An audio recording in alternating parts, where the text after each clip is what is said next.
जानबूझ के, तो क्योंकि आपकी ये बात उन सभी बातों पर, उन सभी कयासों पर विराम लगा देती है जो पूछते हैं कि वर्ल्ड वॉर 3 होगा कि नहीं होगा, होगा तो कब होगा। तो ये बहुत क्लियर है कि अगले 2-3 साल में वो दिखाई दे जाएगा। होगा ही होगा, वो अब तो चल रहा है, जी पर पूर्ण विश्व रूप में जो चलेगा वो होगा, उसमें परिवर्तन नहीं होगा। वर्ल्ड वार होगा, 6 साल अकाल पड़ेगा, 7 दिन अंधेरा होगा, सूर्य नहीं आएंगे, चंद्र नहीं आएंगे, ब्लैक होल में धरती चल जाएगा।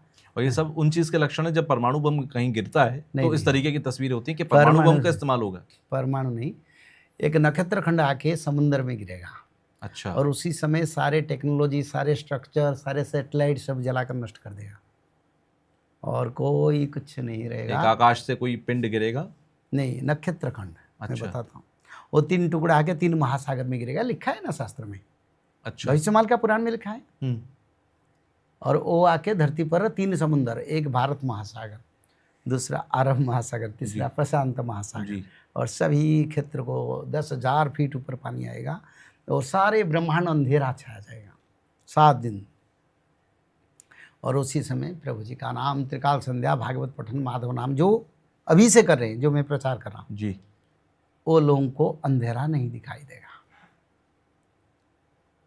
ये बहुत जैसे मिस्टीरियस लोगों को लगता है जी, पर ये सच्चाई है। तो बचने के लिए त्रिकाल संध्या कोई कैसे करे? मतलब क्या तरीका होता है, क्या प्रोसीजर होता है उसका? त्रिकाल संध्या 3 समय भगवान विष्णु के भजन करना। अच्छा। जप करना, सुबह दोपहर शाम। भगवान विष्णु के 10 अवतार के श्लोक, भगवान विष्णु के 16 नाम जी, भगवान विष्णु के मंत्र, दुर्गा माधव स्तुति और 108 बार माधव नाम, एक अध्याय भागवत पठन रात 3:45 से रात 12 तक किसी समय। इतने में त्रिकाल संध्या होता है, 5 से 6 मिनट लगता है जी। जो लोग इसको करेंगे वो लोग सत्ययुग जाने के लिए लायक बनेंगे, ये हम प्रचार करते हैं। मुझे लगता है सबको करना चाहिए क्योंकि हर तरीके से अच्छा है। देखिए, जब बीमारी आएगा लोग सोचेंगे हमने क्यों नहीं किया। जी। 28 से बीमारी आएगा। बीमारी मतलब कोरोना के जैसा कुछ? 64 प्रकार का बीमारी आएगा। कोरोना तो एक आया था, 64 प्रकार ऐसे का 64। कोरोना से भयंकर रूप से आएगा, 1000 टाइम्स पावरफुल। अच्छा। कोरोना का अर्थ क्या था? ना करो पाप। अब ना करो बोल भगवान नहीं बोलेंगे, बोलेंगे किया आप सजा भोगो। समझते हैं ना? बिल्कुल। तो जो बीमारी आएगा लोग उस समय सोचेंगे हमने त्रिकाल संध्या क्यों नहीं किया। मैं गारंटी देता हूँ त्रिकाल संध्या करने वाला एक व्यक्ति का मृत्यु नहीं होगा, चाहे धरती उलट जाए। इतना पावर उसमें है और जो लोग करेंगे वो बचेंगे। हाँ, मैं नहीं कहता हूँ दूसरे नहीं बचेंगे जी, पर मेरे शास्त्र में वो लिखा नहीं। मैं क्या बोलूँगा? जो शास्त्र मैंने पढ़ा हूँ और जो शास्त्र को मानव सभ्यता के लिए रचना किया हूँ उसमें वो नहीं लिखा है। चलिए पंडित जी, बहुत अच्छा लगा मुझे आपसे मिलकर। और जो हमने आज के हालातों पे बात की है, क्योंकि पिछली बार जब बात की थी तो उस वक्त के हालात कुछ और थे और आज हालात वो दिखने लगे। और अब जब आप कह रहे हैं कि मैंने एक साल के अंदर मिडिल ईस्ट का जिक्र किया था, जी, शेयर मार्केट गिरने का, सोने में ना इन्वेस्टमेंट करो, सिल्वर में ना करो, और संसार में समय बहुत बुरा हो रहा है, महंगाई बढ़ेगा। जो आप देख रहे हैं उसमें कहाँ गलत है? और मैं थोड़ा अपना भविष्यवाणी करता हूँ। मैं ब्राह्मण हूँ, भगवान का कृपा है, इस शास्त्र को हमने पढ़े हैं और इसका जो तत्व है मैं मानव सभ्यता को बताता हूँ। जी, ये मेरा कुछ नहीं है, I am just simple person.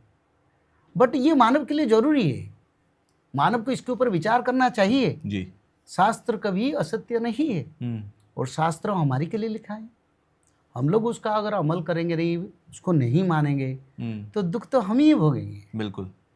तो इसलिए ये कोई व्यक्तिगत भविष्यवाणी नहीं है, निराकार विष्णु के भविष्यवाणी है। किसी मनुष्य उसको प्रचार करता है इसका अर्थ तो उनका वाणी नहीं है। ना ही वाणी में रुकावट आएगा ना परिवर्तन आएगा। ये वाणी अक्षय वाणी है। वो वाणी एक एक करके हुआ है। मैंने बताया ना भविष्यवाणी का जो लिखा है, कोई इसमें एक एक लाइन, एक एक वर्ड, एक एक शब्द गलत नहीं हो सकता। बिल्कुल, मुझे भी ऐसा लगता है कि क्योंकि आपने जिस तरीके से प्रमाण दिए, वो प्रमाण ये कहते हैं कि जो सारी बातें पहले की थी और जो घटनाएं घटित हो चुकी हैं, तो वो तो उस बात को पूरी तरीके से बताता है कि हाँ, ये सब कुछ हुआ भविष्य के अंदर। अब भविष्यवाणी की जो बातें हैं अगले चार पाँच साल, बहुत से बहुत ले लेता हूं मैं, इन 4-5 साल के अंदर की, वो तो हम सब अपनी आंखों से देखेंगे, जो हमारे व्यूअर्स भी इस पॉडकास्ट को देख रहे हैं वो भी देखेंगे कि वहाँ क्या हुआ।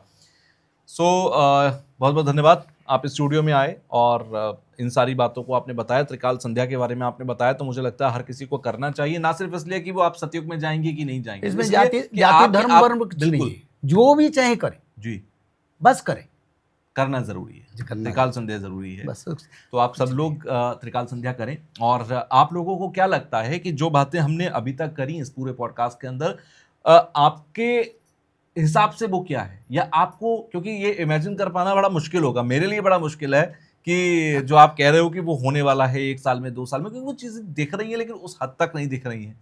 अब वो होंगी और कैसे होंगी वो देखना बड़ा इंटरेस्टिंग होगा। तो आप सब लोगों का धन्यवाद कि आपने हमारे पॉडकास्ट को यहाँ तक देखा, पसंद किया। नीचे कमेंट बॉक्स में आप लोग जरूर बताइएगा कि अगली बार जब मैं आपसे मिलूं तो हमें किन चीज़ों पर बात करनी चाहिए। हो सकता है मुझसे कुछ सवाल छूट गए हो तो आप लोग लिख दीजिएगा, कोशिश करेंगे कि अगले मुलाकात में उन सवालों को हम पूछ लें। तो आज के लिए धन्यवाद, जय हो। जय जगन्नाथ।